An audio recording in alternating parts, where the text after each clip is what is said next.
लंबे बाल वाली सास।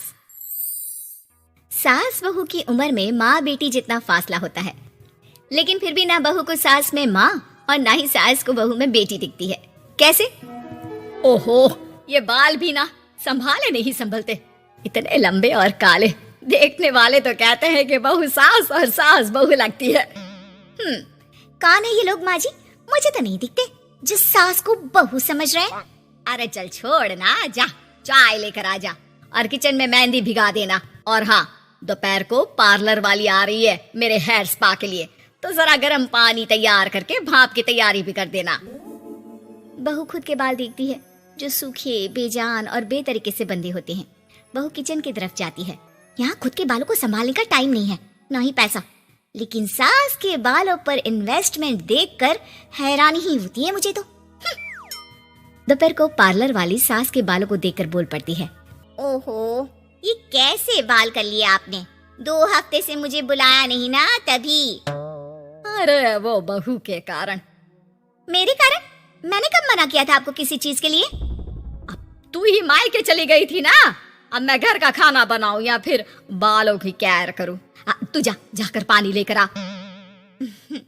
इस बार मैं जो मसाज करूंगी ना, थोड़ा महंगा है, लेकिन अरे महंगे की चिंता ना कर, बस ये जो डिम्पल कपाड़िया जैसे बाल है वो शबाना आजमी जैसे ना हो जाए, इसका ख्याल रख। अब क्या था, सास के बाल पर जो बजट था वो घर के किचन के बजट जितना ही था, लेकिन बहू बेचारी करती क्या, बहू जो ठहरी। एक बार सास बहू मॉल में घूमने जाते हैं। माँ जी, एक ड्रेस लेना है, चलिए ना जरा डिजाइनर शॉप तक। हाँ चलो, वैसे भी बाल गीले हैं, थोड़ा बाहर घूमूंगी तो हवा से सूख जाएंगे। सास बहू दोनों मॉल में घूम रही होती है। सासू माँ, वो रहा मेरा स्टोर। अरे रुक, क्या है ये? जावेद हबीब। अरे चल तो जरा देखे तो। हाँ चल देना माँ जी, बस एक ड्रेस ले लो। अरे ले लेना ड्रेस बाद में, किसने मना किया है लेने से? सास जावेद हबीब के पार्लर में जाती है, जहाँ सेल्स गर्ल उन्हें पकड़ लेती है। अरे कुछ बालों को सुंदर रखने के लिए क्रीम पाउडर दिखाओ ना, वो क्या है ना, थोड़े बेजान लग रहे हैं। क्यों नहीं, वैसे ये नया प्रोडक्ट लॉन्च हुआ है, इससे आपके बालों की खूबसूरती 4 गुना बढ़ जाएगी। इसे लगाने के बाद ना आपको हेयर स्पा करने की जरूरत पड़ेगी और ना ही किसी महंगे शैम्पू की। बस ये लगाइए और पूरे मोहल्ले में बाल चमकाइए, लहराइए और इतराइए। अरे वाह, कितने का है? इतना सस्ता कि आपको हंसी आ जाएगी। तो एक काम करते हैं ना, पहले हम हंसी लेते हैं, क्यों? ये जरूर आपकी बहू होगी, है ना? कैसे पता? अरे भला कौन सी बहू चाहेगी कि सास के बाल सुंदर दिखे? मुझे नहीं लगता कि आप ये प्रोडक्ट ले पाएंगी। एक काम करिए, फिर कभी आइएगा। अरे ओए, पैक कर दी इसे। और सुन, 2 पैकेट पैक करना, और आज के बाद किसी सास बहू के बीच लड़ाई लगाने की कोशिश ना करना। सेल्स गर्ल मुस्कुराकर साथ खड़ी दोस्तों को देखती है और सामान पैक कर देती है। उन लोगों के जाने के बाद, देखा मैंने कैसे खेल खेला? बहू मानती तो मुसीबत, और ना मानती तो भी मुसीबत।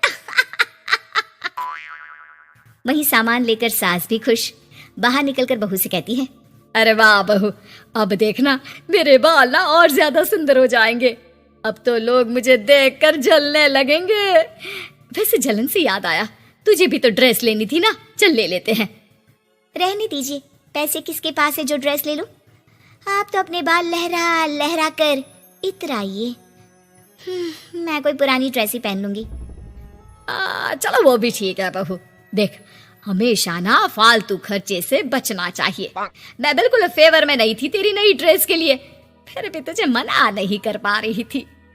बहू के तो मन में आता है कि सास की इस बात के बाद वो उन्हें इतना अच्छा करारा जवाब दे, लेकिन चुप हो जाती है। सास का बालों को लहराना और इतराना यूं ही चल रहा था। एक दिन, माँ जी, न जाने क्यों चक्कर आ रहा है, लगता नहीं कि मैं काम कर पाऊंगी। मैं अपने कमरे में आराम करने जा रही हूँ। थोड़ी देर बाद पति भी आ जाता है। माँ, शिखा को कहीं देखा क्या? आज बहुत दिनों बाद घर की रसोई से इतनी अच्छी खुशबू आ रही है, मन तो कर रहा है कि बिना चेंज किए ही खाना खाने बैठ जाऊं। अरे बेटा, खाना आज मैंने बनाया है तो घर तो महकेगा ही। तेरी बीबी बीमार बैठी है। पति हैरान होकर पत्नी के कमरे में जाता है, जहां वो आराम से तानपुरा का शो देख रही थी। अरे माँ ने तो बताया कि तुम ठीक नहीं हो, पेट में दर्द है। अरे नहीं, वो ना मेरा फेवरेट म्यूजिक शो आने वाला था।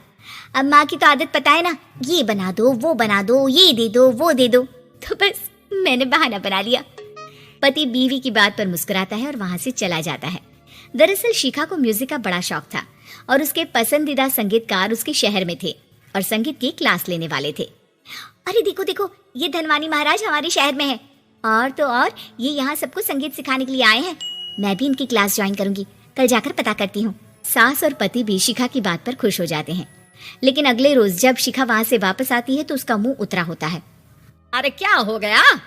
तेरी शक्ल देखकर क्या उन लोगों ने तुझे लेने से मना कर दिया? पहली बार बहू सास के ताने का कोई जवाब नहीं देती और चुपचाप जाकर कमरे में बैठ जाती है, जहां पति कहता है, अरे क्या हो गया मेरी अनारकली, क्यों मुंह लटका रखा है? अरे कुछ नहीं, बस ऐसे ही। सास कमरे के बाहर जाकर खड़ी हो जाती है। अरे मुझे तो बताओ क्या हो गया? शिखा रोने लगती है और रोते रोते बताती है कि वो लोग 1 लाख रुपए में कोर्स करा रहे, मैं इतने पैसे कहाँ से लाऊं? पति भी चुप हो जाता है, क्योंकि वो जानता है कि इतने पैसे का तो वो भी इंतजाम नहीं कर पाएगा। देखिए ना कैसे अपनी कला को बेच रहे हैं, लेकिन गलत भी क्या है, नामी गिरामी है। अरे कोई बात नहीं शिखा, मैं कोशिश करता हूँ किसी से उधार लेने की। जब कोर्स करके तुम खुद की क्लास खोलना, उससे जो पैसे आएंगे उससे फीस भर देना। पति कई लोगों से बात करता है, लेकिन उसे कहीं से पैसे नहीं मिलते। शाम को मुंह लटकाकर पति घर आता है। मैंने काफी कोशिश की, लेकिन कहीं इंतजाम नहीं हुआ। अरे कोई बात नहीं, मैं भी ना क्या करूंगी म्यूजिक सीखकर। वैसे भी कल आखिरी दिन है पैसे जमा करने के लिए, अब इतनी जल्दी कहाँ से आने वाला है पैसा। लेकिन अगले दिन, बहू ये ले पैसे, जाकर अपना नाम लिखवा दे संगीत की क्लास के लिए। बहू इतना सारा पैसा देखकर दंग रह जाती है। अरे माँ जी, आप कहाँ गई थी अभी, और ये इतने सारे पैसे कहाँ से आए? सास मुस्कुराकर पीछे मुड़ती है और बहू को अपने सर के बाल दिखाती है, जो अब छोटे छोटे होते हैं। मैंने ना अपने बाल उस विदेशी कंपनी को बेच दिए, जो बाल के बदले में पैसे देती है। अब मेरे बाल थे ही इतने सुंदर के 1 लाख मिल गए, वरना तेरे बालों का तो कोई 500 भी ना दे। बहू को सास की बात से रोना आ जाता है। वो सास के गले लग जाती है। लेकिन कोई मुझे करोड़ों भी दे ना, तो भी मैं इतनी अच्छी सास ना दूं।